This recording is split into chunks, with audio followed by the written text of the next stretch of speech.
All right, so I promised you we'd get to this topic of the tyrannical soul last week. So that's what Book 9 is all about, the tyrannical soul and how to avoid it. And throughout this discussion, again, keep in mind that he's built this ideal city with its three parts, and he's been developing the idea of the human soul with its three parts. And those things, those ideas are still going on in this book as well.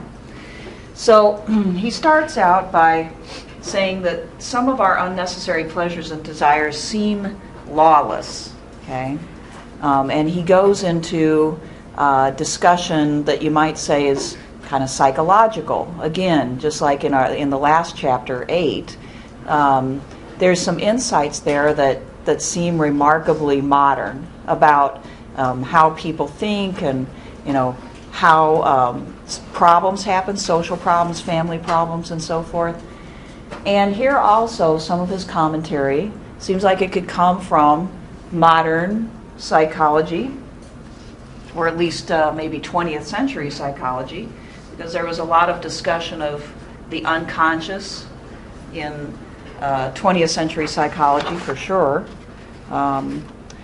with the idea that this unknown territory that everybody experiences but nobody understands, our sleeping time, our dream time, that has something to do with our waking self as well, and can help us to understand more about our nature.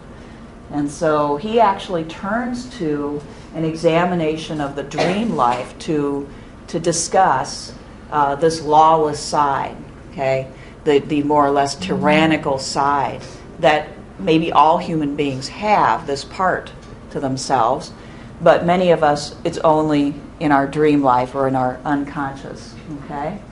So he turns to a discussion of what comes out in our dreams, okay? And I just kind of want to get an idea from you what you thought of his description, okay? Because the side that he describes coming out in our dreams is clearly less self-controlled, less peaceful, less reasonable, he says, than what we display and what we understand of ourselves in our waking life, unless we're a tyrannical person, and then they kind of coincide more, okay? But he's saying that for most of us, our dream life is less repressed, less controlled. It brings out that side that we don't really want to think about, maybe. We don't really want to acknowledge, as existing, okay? But yet, his description seems to imply that we all have these experiences, okay? And in fact, some psychologists have thought that we do have this type of experience in our sleep, oftentimes, because we need an outlet for this side of ourselves, that in order to be civilized, in order to, succeed, we have to repress it. We consciously repress it almost in our waking life, and so it has to come out somewhere, okay? So let's look at what he describes here and see what you think of it. He says on page 242, 571C through D, he's talking about the desires that come out. He says, those that are awakened in sleep, when the rest of the soul, the rational, gentle, and ruling part, slumbers. Then the beastly and savage part, full of food and drink, casts off sleep and seeks to find a way to gratify itself, which is kind of a nice image because it sleeps during the day, right? And then comes out at night when your conscious side sleeps. Okay? You know that there is nothing in it, nothing it won't dare to do at such a time, free of all control of shame or reason. It doesn't shrink from trying to have sex with a mother or, as it's supposed, with anyone else at all, whether man, god, or beast. It will commit any foul murder. There is no food it refuses to eat. In a word, it omits no act of folly or shamelessness. Okay, first of all, is the dream life shameless? I'm seeing yes and no, different experiences. I mean, so he's saying that in our dream life we don't experience a sense of shame. Okay, would you agree with that? Okay, no. And I'm getting mixed reaction here. Okay, is shame less of a restriction? Could we agree to that? Right? Sometimes weird things happen and you don't stop them from happening in your dream life. I'm not gonna touch on the sex part of this, but how about murder? Anybody killed anybody in their dreams? Yeah? Okay. And how do you explain that? I mean, when you wake up the next morning after having killed somebody in your dreams, what do you say to yourself? I feel better. I really didn't like that guy. So to you, it reflects what you think, but kind of like what we've been saying about the modern psychologist's point of view, you repress that because you know that you can't just go around killing those that you don't like, or you will end up paying a high price for that. So you don't do it, but you still feel like doing it, so it's got to come out somewhere. Okay. Anybody else have any other reaction to this than that you're just you're not surprised? Uh-huh. Well, with like the different emotions coming out, like I've had a dream where I was being attacked by spiders and arachnophobic, so that could have been like, subconscious, me being afraid, and my dream manifested that. Mm-hmm. Yeah. Sometimes I think those types of dreams happen because you are afraid of it, and it's a way of dealing with that, and then maybe you're a little less afraid if you repeatedly. No, it doesn't work that way. Okay. Yeah. Yeah. I think maybe I have the advantage of being later with modern psychology, but isn't dreams like fragmented, like thoughts that didn't connect, and it's your brain trying to work out those thoughts. So it's really not have anything to do with it. You might have some subconscious in there, but it's just random. It's not. Maybe. Yeah. That's a theory. That's one theory, that the dreams are fragments of your waking thoughts or your conscious thoughts, but they're, and perhaps using your dreams, or your brain is trying to work out and put those things together. Yeah, that's possible. In which case, if the dreams would be helping you, kind of like I was saying about her arachnophobia dream, maybe helping you to put it together and reason about it and maybe think about it differently. Okay, that's possible.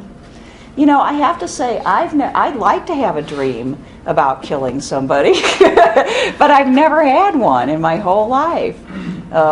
It sounds like it could be fun, but I've never had one. I wonder why. Because it sounds like that's a pretty common experience. Yeah. I've had this dream a couple of times where I've killed somebody, but I was doing it to save them in my dream. I don't know, and then I woke up just confused. I wake up confused all the time. That's troubling, yeah, because you failed to basically save them. Yeah, I did something to save them, and then I just wake up. So I don't know. That's yeah. I would wake up very sort of what am upset. I supposed to do with that person? Yeah, right. Yeah, it doesn't help. Yeah. I've had action adventure dreams where I was a ninja throwing stars at people, and that's how I killed them. Oh, that sounds great. That just sounds great. I would love to be able to do that. I have these very mundane dreams.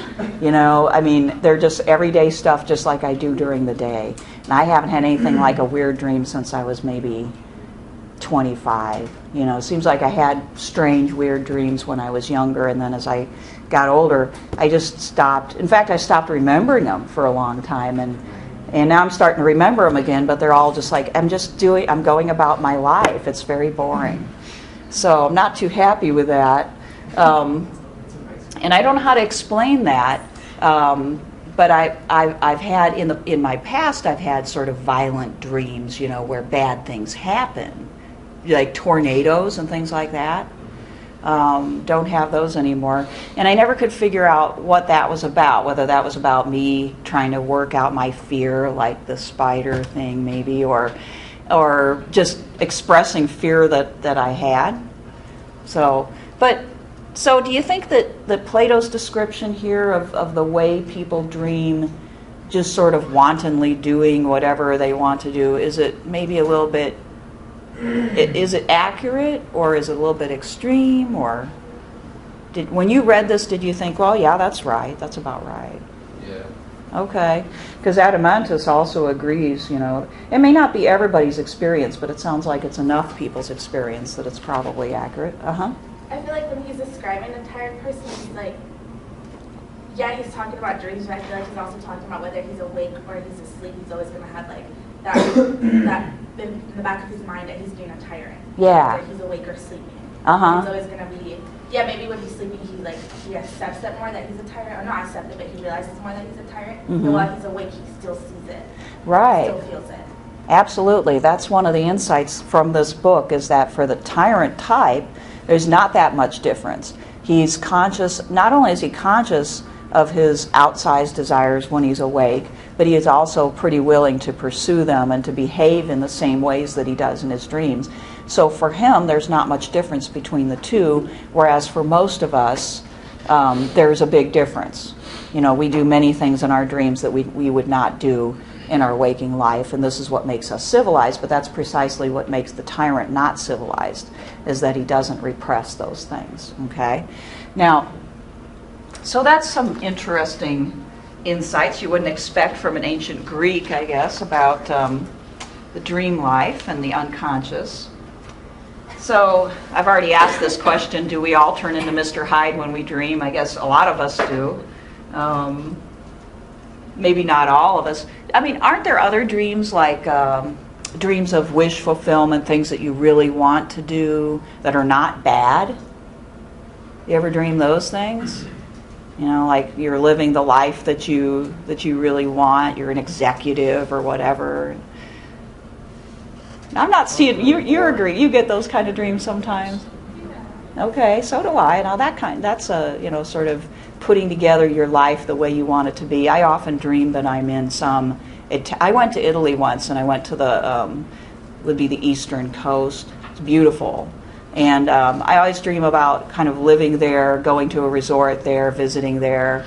And, I have this beautiful house, and it's got this outdoor patio. And so I go back there a lot, and I think that's a wish fulfillment. I'd like to have more money so that I could, do that. That would be nice. So some people do that. Now, Socrates maybe gives away a little bit of how he himself personally has dealt with this fact that all of us have desires and ideas that pop into our mind that we suppress. Okay, and actually, when we're younger, I think, just based on having one kid and my own experience, it is a little bit harder to repress them. In other words, they pop in more often. As you grow older, you learn how to kind of either not have them at all or at least put them away pretty fast. But when you're younger, they pop into your head at unforeseen times, and that's totally normal. But it can be kind of disturbing, and I think that's maybe why young people's dreams tend to be a little bit more disturbed too. But what Socrates has figured out, and I call it his prescription for a good night's sleep, he says on page 242, middle of the page, E through B, I suppose, on the other hand, that someone who is healthy and moderate with himself goes to sleep only after having done the following. Okay, here's the things you have to do. First, he rouses his rational part and feasts it on fine arguments and speculations. That'd be kind of like maybe for most of us sitting down and reading a good book.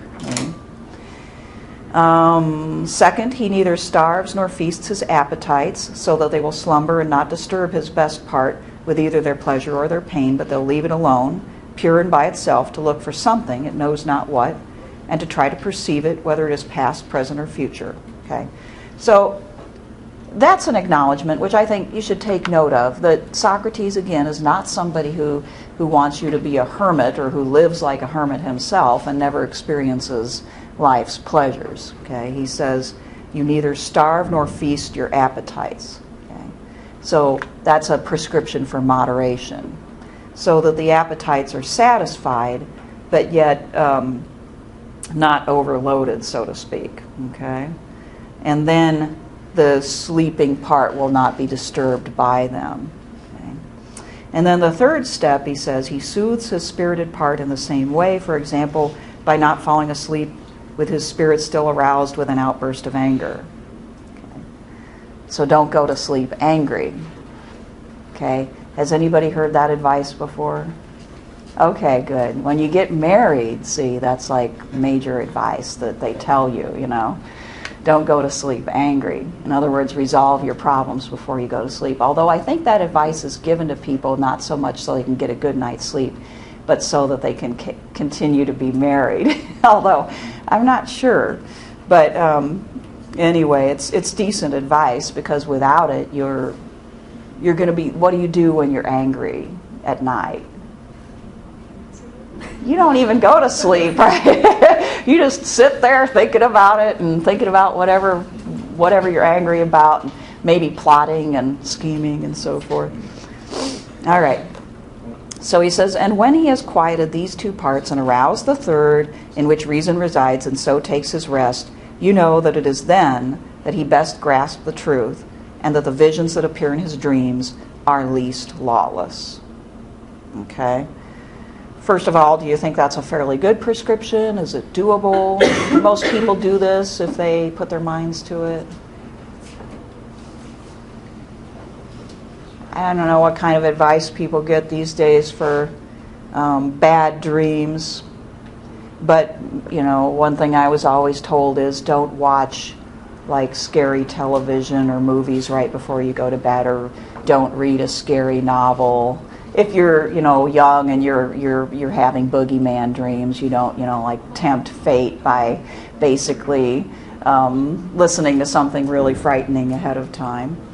Although with my son, the opposite was true. He got into H.P. Lovecraft, listens to Lovecraft stuff constantly, which is scary. I've read a couple of them. They're different. Anyway, it cured him, because he spent so much time in his waking life dealing with the scary stuff that he no longer needed to dream about it, I guess. But anyway, the conventional advice is, you know, don't you know, immerse yourself in fearful stuff, especially right before you go to bed. Maybe do something quiet, okay? No screen time, they say, you know. You want to calm yourself down. So that's what he says, okay? But though he is himself under control and doesn't have too many of these disturbing dreams, that his point is not that you can expunge, get rid of this side of yourself, but you can, some people can keep it more in check and keep it under control, okay? But we all have this lawless side. Would anybody disagree with that we all have this lawless side? Okay, that's pretty much 100%, I think. You know, we all have it. We, in civilization, we can no longer express it. The more civilized society in which we live, the less we can express it, right? We literally can't even punch somebody in today's society without being charged with assault. So, you know, where does this go? Well, you have to take care of it somehow. So this is what he, you know, it's a defense for the life that he's led as far as proving that it makes a person happier. This is one of the many arguments that he uses to show that a person such as himself, who is thoughtful, who is, you know, who has spent more of his mental energy on reason rather than the other two parts of the soul, is also more likely to have these passions in check and to be able to have a pleasant dream life. Okay? Now, he also in this book discusses that transition from the democratic to the tyrannical in the family. Okay? And we touched upon this last time, but this is his description of it. The father is a democratic fellow. Okay? He has lived a free life. He's kind of pursued whatever he wants to whenever he wants to. He doesn't have a lot of self-discipline like his oligarchic father, but he's lived a fairly, you might say, harmless life. You know, he hasn't done any harm. He's kind of self-absorbed, maybe you might say, and he's pursued whatever he wants. But the result for his children is different, and we'll have to figure out why that is. What is it about this type of parent that might produce the tyrannical son? But he says that his son will have stronger desires and for different things. So whereas the father might have been more content with, going to a party and maybe listening to whatever music he wants, maybe, engaging in athletics when he wants to and all of that stuff, but more or less recreating, okay? The son has these strong desires for different types of things, power, money, and so forth. But long ago, this family lost the self-control necessary to get those things in a legal way, okay? The oligarch knew how to get wealth and power in a legal way. It may not have been perfectly just in the moral sense, but he wouldn't be breaking the law. And he worked hard to get those things, okay? But by the time you get to this family, the son has never experienced, because his father doesn't work that hard and doesn't have that self-control. He's not learned how to obtain these things in any sort of legal way, okay? So he says this son's soul is like that of a drunken person, okay? It's intoxicated, which means it can't reason well. Once he's spent through what money he has, he says he comes back to his parents and he spends their money.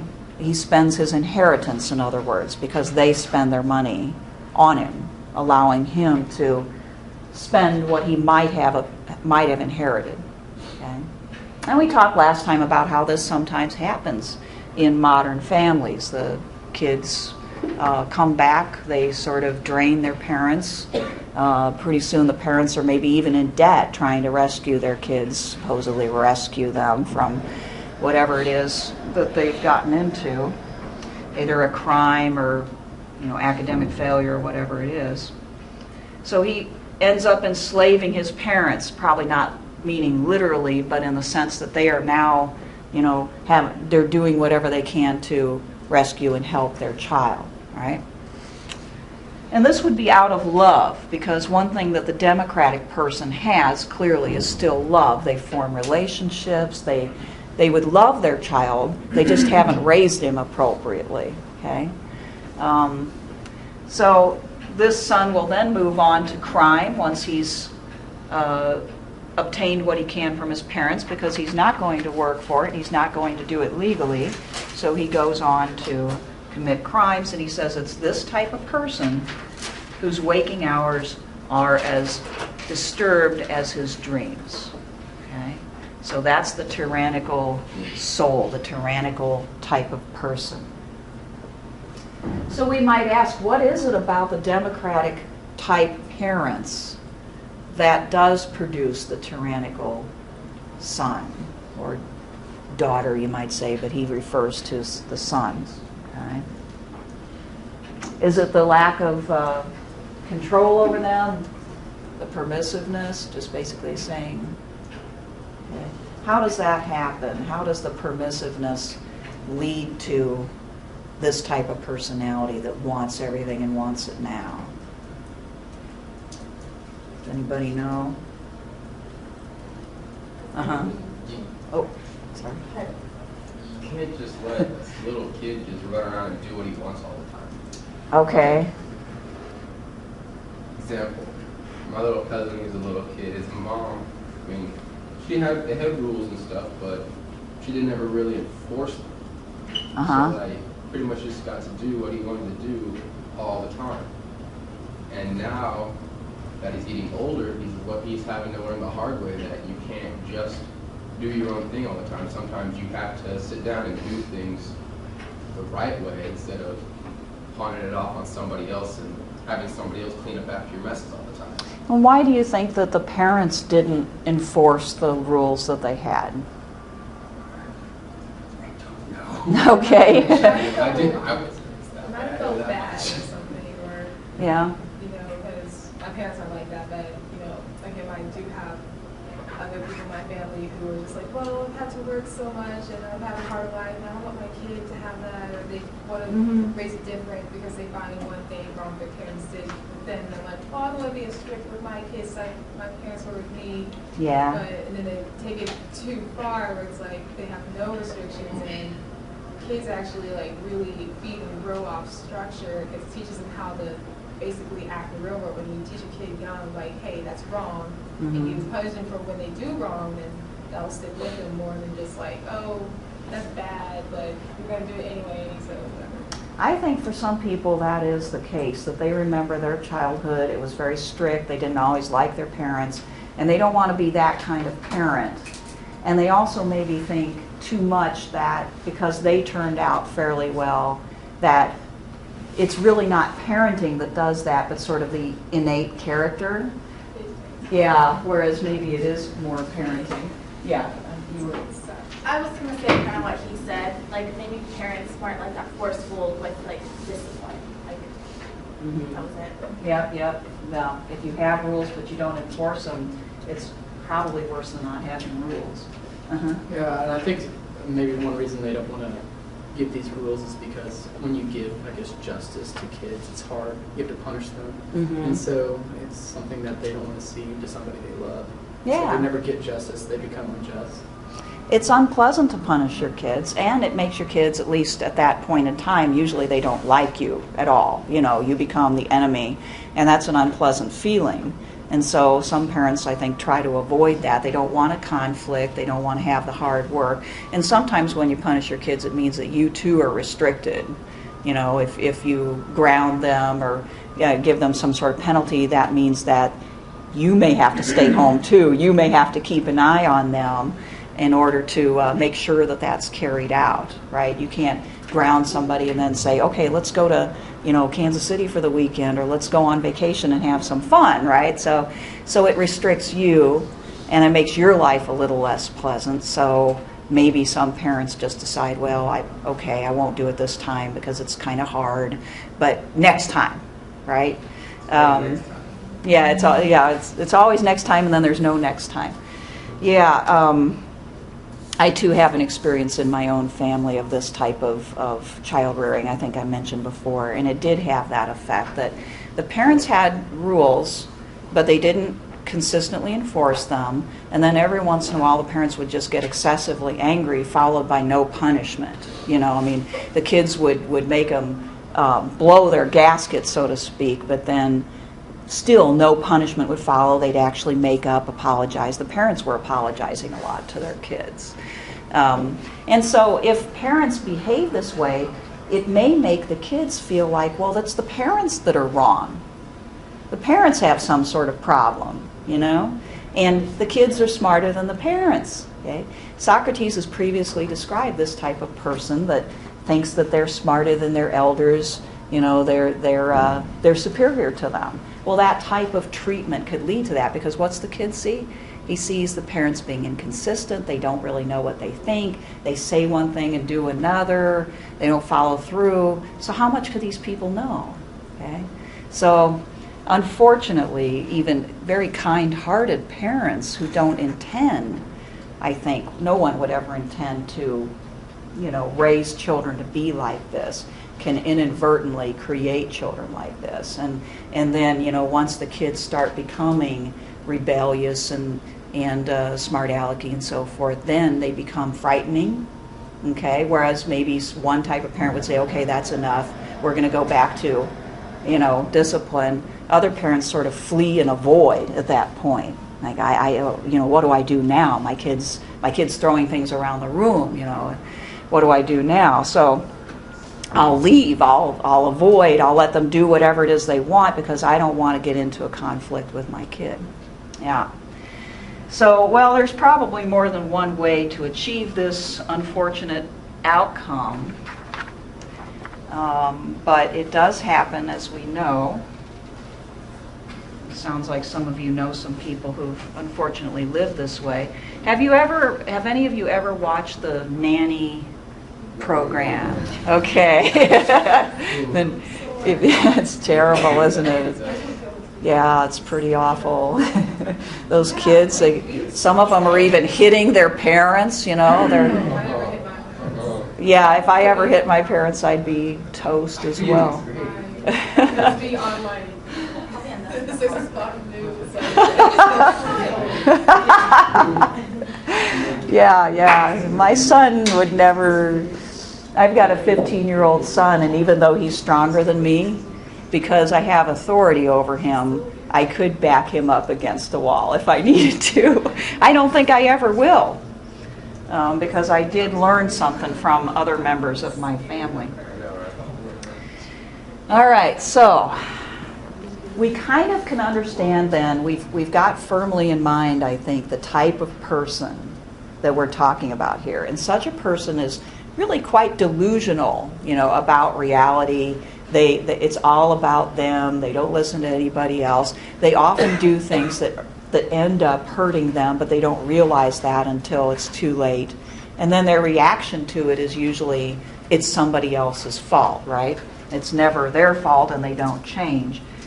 So Socrates' point, which he makes this way, is that these people are actually, and this should be very familiar to you at this point from the intro class actually, that these people are actually the most miserable. Although if you interviewed them and asked them, are you living the life that you want to live, they'd say, well, hell yes, I am. I'm doing whatever I want to do. But yet time after time, they get themselves into situations that don't benefit them. And he has an interesting way of describing their dilemma. And he also brings back in the true tyrant, the political tyrant in this scenario too. He says on 249, under D, we should look at all the wealthy private citizens in our cities who have many slaves, for like a tyrant they rule over many, although not over as many as he does. And you know that they're secure and do not fear their slaves. That's right. And what have they got to be afraid of? Nothing. And do you know why? Yes, it's because the whole city is ready to defend each of its individual citizens. You're right. But what if some god were to lift one of these men, his 50 or more slaves, and his wife and children, out of the city and deposit him with his slaves and other property in a deserted place, where no free person could come to his assistance? How frightened would he be that he himself and his wife and children would be killed by the slaves? Very frightened indeed. And wouldn't he be compelled to fawn over some of his slaves, promise them lots of things and free them even though he didn't want to? And wouldn't he himself have become a panderer to slaves? This kind of reminds me of the democratic politician too, which is a tyrannical sort. They try to gain power in a democracy by riding the crest of the people and pandering to them and so forth, without realizing that by doing so they become their slaves. So he says he'd have to pander to them or else be killed. What if the god were to settle many other neighbors around him who wouldn't tolerate anyone to claim that he was a master of another and who could inflict the worst punishments on anyone they caught doing so? Well, I suppose he'd have even worse trouble, since he'd be surrounded by nothing but vigilant enemies. That's the position of a tyrant relative to other countries. They're not going to deal with him telling them what to do, and they can attack. They can try to protect themselves against his designs. And isn't this the kind of prison, he says, in which the tyrant is held, the one whose nature is as such as we've described it, filled with fears and erotic loves of all kinds? Even though his soul is really greedy for it, he's the only one in the whole city who can't travel abroad or see the sights that other free people want to see. Instead, he lives like a woman, mostly confined to his own house, and envying any other citizen who happens to travel abroad and see something worthwhile. Okay. Isn't that interesting? Okay. He's the most enslaved, in other words, because he literally has to fear everybody around him. Okay? And he can't travel because someone else will try to kill him. Okay? So he's stuck in his palace, and everybody else has to do his work, and he has to fear those people that are closest to him and pander to them in a way in order to buy their loyalty, which he can't get any other way than trying to bribe or buy. Okay? So again, it's another proof of the undesirability of this way of life and of being this type of a person. And you can translate this back into, the tyrannical person in his own society, in his own family, and so forth. Okay, it obviously he's discussing mainly the political figure there, but a tyrannical person in a normal life is also disliked, hated. People are looking to somehow bring him down. The only reason why people show outward friendship to such a person is because they fear him. Have you ever known anybody like that? Okay, people say they like him or say cooperate with them, but it's only because they fear them. Okay, but as soon as that person gets knocked off their pedestal somehow and is seen as not powerful, then everybody that previously supposedly was loyal to them abandons them because they never had any real loyalty, right? So this is not a desirable way of life. Now, next here he goes into another discussion of the soul. This is kind of the grab bag book where he gives you a whole lot of different ideas and images, but they all aim at the same thing. This starts up on page 251, sort of paralleling the rightly ordered soul and the rightly ordered city. He says that there are three types of personalities, okay, among people, depending upon which part of their soul predominates. Okay, there's the wisdom-loving type of person, the honor-loving type of person, and then the profit-loving type of person, which encompasses people who seek many different types of desires, actually. Okay, and his overall point seems to be this, that it is the wisdom-loving type that is the happiest, because the other two types are always experiencing pain. He takes several pages to develop this argument, but the honor-loving type experiences pain because the love of honor is a type of desire, and you have to do things to obtain honor. You have to constantly seek honor, and there may always be somebody who's more honored than you. It's very much about your ego, okay? And so there's a striving that occurs and always a sense of lacking, okay? So that's what he means by pain. Same thing with the desiring type, the profit-loving or desiring type of any kind. It's a type of hunger. It's a type of pain. Now, some people have asked Socrates and Plato, why is this not also a type of hunger? Okay, is the wisdom, the life of wisdom truly unmixed with pain? After all, it's constantly seeking knowledge. It's a curiosity of such a person as, like Socrates, they spend all of their life, seeking knowledge, and they make great sacrifices to do so, and so forth. Isn't their lack of full knowledge a type of pain? So I just want to draw that to your attention.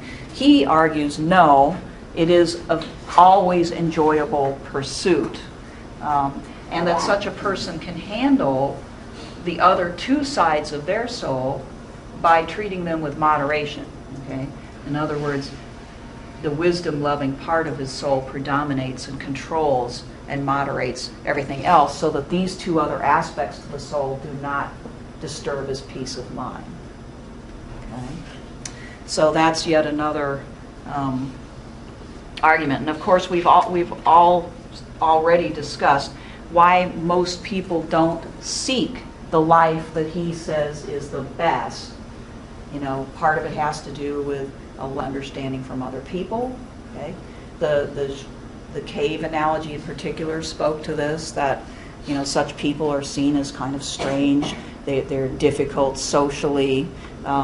They may be threatening. Okay, and so for a lot of people, they look at those folks and they say, I don't know if I want to travel that road. That seems difficult.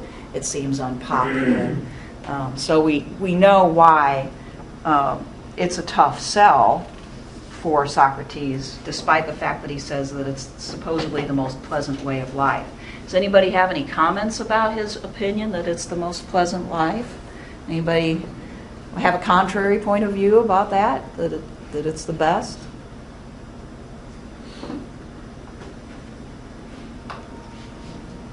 Well, I mean, it's hard to know unless you're doing it, right? And it's difficult to know if you're doing it because he has some pretty high standards for the philosophical life. It's a life totally devoted to philosophy, to learning, and it's very hard to find people that are totally devoted. I'm not. I like my life, but it's not total devotion to nothing but learning. Yeah. Maybe like when he's talking about that wisdom doesn't bring pain, maybe he's looking at the fact that, like the other two, you can lose like the property, you can lose your honor, but once you learn something, it's really hard to lose that. So maybe that's what he's getting at. Because I'm also like a little bit, just seeking wisdom, you have to sacrifice a lot and that should cause pain. But I guess it's more of that with your goal for wisdom, you can only get better, you can't regress, but you can regress in honor, you can regress in profit. So Yeah, well said. Yeah, I do think that's part of it. Once you've gained wisdom, you don't lose that. You'll only move upward in his view, and you can't go back. So I think that is part of it. Yeah. It's something that can only benefit you. And as far as the life that you have to lead in order to get there, from his perspective, now from the outside, people would say, well, that's a painful life because you can't make as much money, you have less commitments from other people because many people don't like you, or they can't identify with you and so forth. So this seems like a very hard life, kind of like the life of some hermit somewhere, but not really, totally dedicated to nothing but learning. I mean, we've seen in the dialogue that his friends don't get it. They don't get why somebody would want to live quite that way.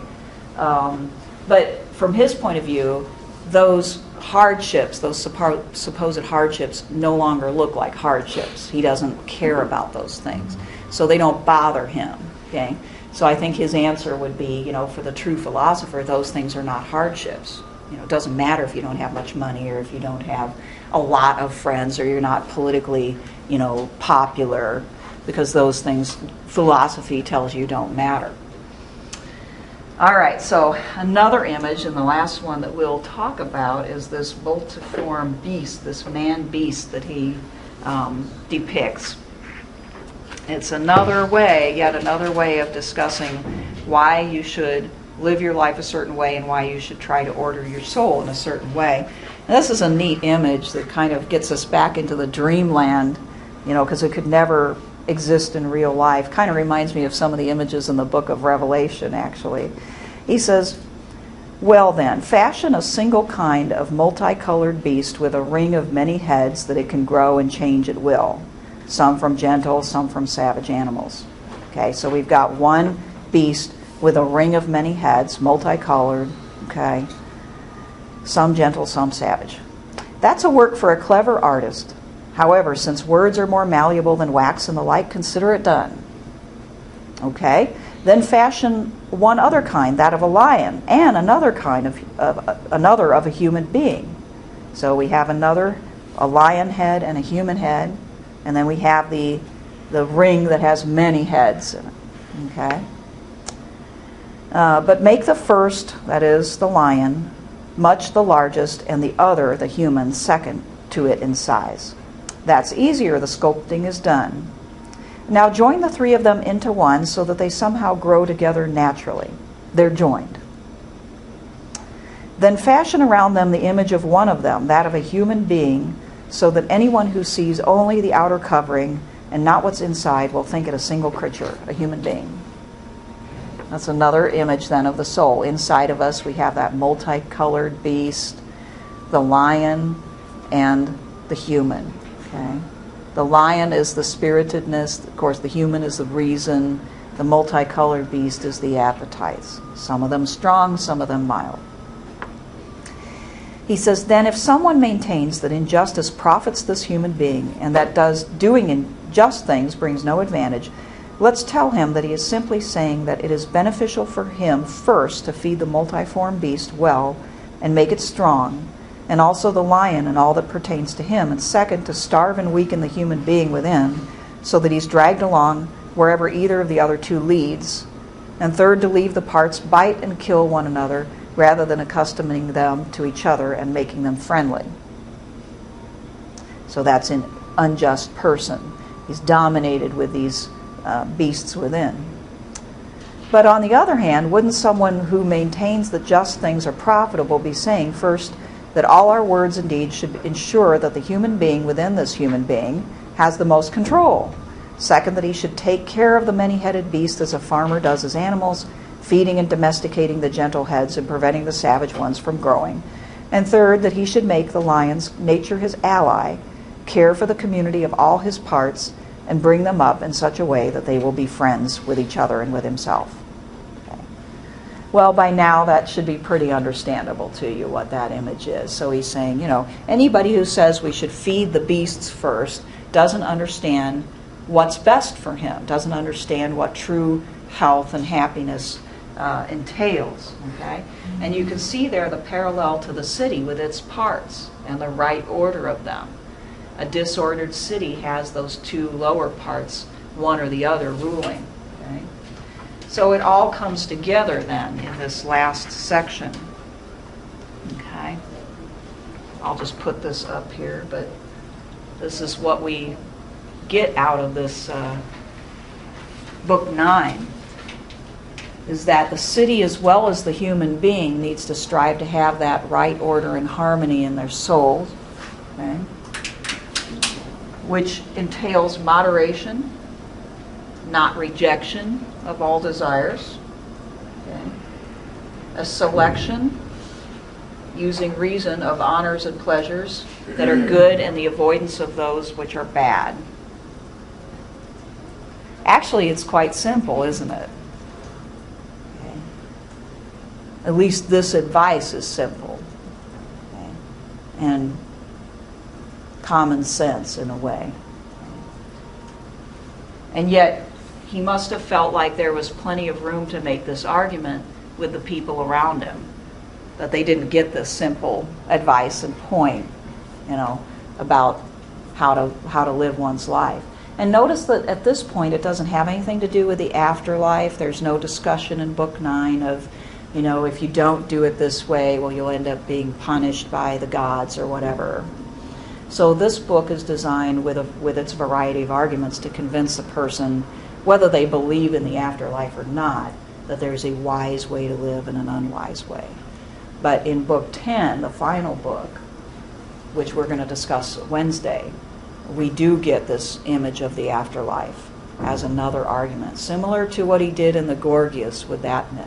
Okay, but it's got a lot of different details. It's a reincarnation myth, and the idea seems to be that if you learn in this life and you understand justice well, your next life will be happy, and furthermore, you will make the proper decisions about which life you will choose to live the next time around.